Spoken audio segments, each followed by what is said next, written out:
સમાચારમાં આગળ વાત કરીશું। સુરતના કામરેજ ખાતે આયોજન કરવામાં આવ્યું। કોંગ્રેસની સભામાં શક્તિસિંહ ગોહિલે હાજરી આપી। બારડોલી બેઠકના કોંગ્રેસ ઉમેદવાર સિદ્ધાર્થ ચૌધરી હાજર રહ્યા। સુરત બેઠકના નિલેશ કુંભારિયા હાજર રહ્યા।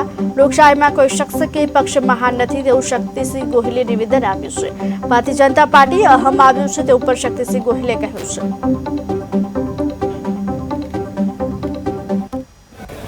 આજે સુરત જિલ્લાના કામરેજ ખાતે અમારા બંને ઉમેદવારશ્રીઓ ભાઈ સિદ્ધાર્થભાઈ ચૌધરી અને નિલેશભાઈ કુંભાણી આ બંનેના વિસ્તારની આ બોર્ડર છે, તો અમારા કાર્યકર્તાઓનું આ સંમેલન હતું। હું આભાર માનીશ બધાનો। ખૂબ બહોળી સંખ્યામાં પ્રેમ અને સમર્થન આપવા માટે અહીં સૌ એકત્રિત થયા। અમારો હોલ નાનો પડ્યો, ખુરશીઓ ઓછી પડી અને મને વિશ્વાસ છે કે ગુજરાતીઓ આ વખતે દિલથી કોંગ્રેસ પક્ષના ઉમેદવારોને મદદ કરવાના છે, જેમની મદદ ચારે બાજુ હું જાઉં છું ત્યાં દેખાઈ રહી છે ને એટલા માટે વહાલા ગુજરાતીઓનો હૃદયપૂર્વક આભાર પણ માનીશ। 2014 અને 2019માં મોટી મોટી ગેરંટીઓ અપાઈ હતી ભાજપ દ્વારા। 2 કરોડ નોકરીઓ ખોલવાની વાત હતી। 30 લાખ જગ્યાઓ ખાલી છે, કોઈ નવી નોકરી ખોલાણી નહીં અને જેની હતી એની પણ નોકરીઓ જતી રહી છે। કાળું ધન પાછું આવશે। અરે કાળું ધન તો બહાર વધી ગયું છે। કયો તો 15 લાખ એકાઉન્ટમાં નાખીશું, કોઈના એકાઉન્ટમાં 1 રૂપિયો આવ્યો નહીં। ખેડૂતની આવક બમણી કરીશું।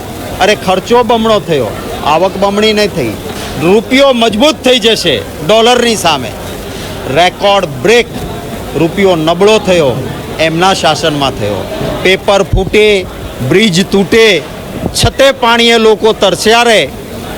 જે નર્મદાનું કામ પૂર્ણ થયા પછી 19 લાખ હેક્ટરમાં પાણી આજે પહોંચી જવું જોઈએ, એ ખેડૂતોના ખેતર સુધી ન પહોંચ્યું। ઇલેક્ટરોલ બોન્ડના નામે મોટો ભ્રષ્ટાચાર।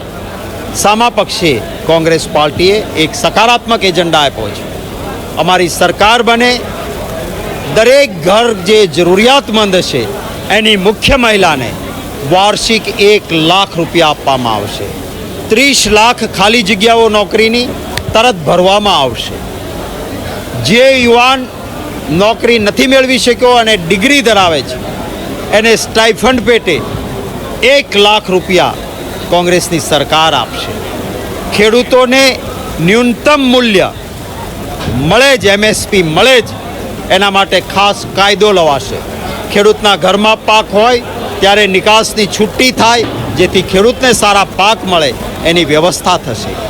ખેડૂતો ઉપર GSTનું મારણ છે એ સંપૂર્ણપણે દૂર કરવામાં આવશે કોંગ્રેસની સરકાર દ્વારા।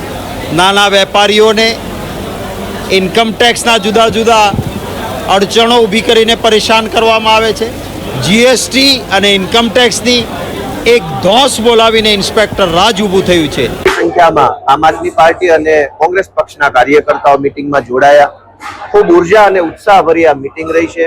માનનીય શક્તિસિંહભાઈ, માનનીય બાબુભાઈ માંગુકિયા સહિતના મોટા મોટા સૌ અગ્રણીઓ હાજર રહ્યા। ખૂબ ભારે સંખ્યામાં કાર્યકર્તા અહીં હાજર રહી અને ઇન્ડિયા ગઠબંધનને જીતાડવા માટેનો ઉર્જાવાન સંકલ્પ કર્યો છે।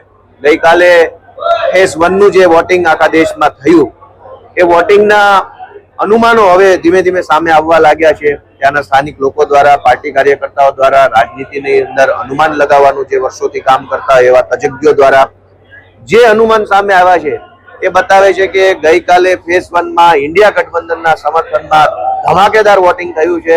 ભાજપ ધોવાઈ જવાનું છે ફેઝ 1માં અને એ જે સમાચારો મળી રહ્યા છે, સમાચારોની ખુશી ગુજરાત સુધી ભગવાન છે। જે ભાજપ પાર્ટી રામના નામે મત માગે છે એ જ ભાજપ પાર્ટીએ ભગવાન ભાજપના ઉમેદવારને નરેન્દ્ર મોદીની અટક શું છે એ નથી ખબર।